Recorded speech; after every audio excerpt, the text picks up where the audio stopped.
It's South Carolina at Alabama, Saturday night at 6:45 start on ESPN.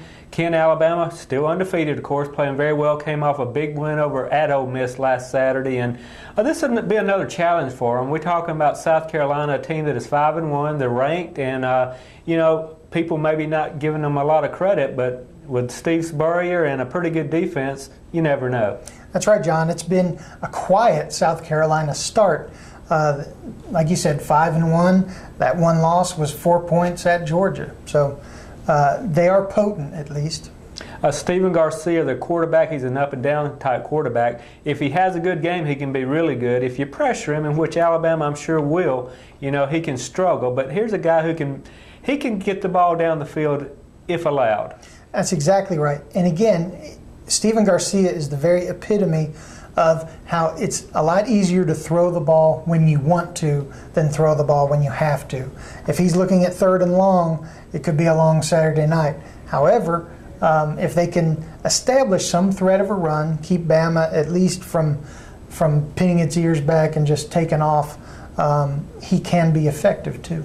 Let's talk about the linebacker situation a little bit. Jon Johnson from Andalusia got his first start, a true freshman last Saturday, did well. Jarrell Harris is now back in the mix, a redshirt. He's a sophomore, I believe, from Gadsden, and a guy who had a chance to start this year, and now with Hightower out, Harris coming right back in the mix with Johnson. Don't know who will start. I know they'll both play.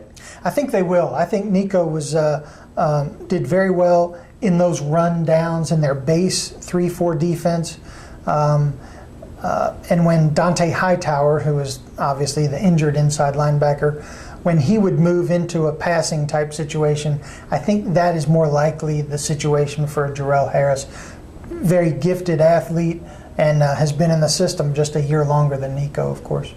Not many bad things to talk about when you talk about Alabama football right now, but scoring in the red zone is one thing that they had a little trouble with against Ole Miss. They got the field goals but didn't push it in the end zone. Exactly, and that, is South Carolina a good enough team to punish them for doing that? Maybe, maybe not, but that is something that I'm sure they've worked on in practice this week, and it is a thing that will need to be addressed when they play a little stronger teams later in the season. South Carolina can be very good on the defensive side, and I believe if Alabama just tried to power a game and run the football, I don't know how much success they would have. I think they're going to have to pass the ball against this defense, and it's a defense that has come up with big turnovers, something Alabama hasn't given up. For Alabama to have success, they have to continue to play that kind of football. Exactly. Alabama is very stingy with the football, and that's been one of their great strengths. They lead the conference in turnover margin. I think they're plus 11. They've only had 3 turnovers this season.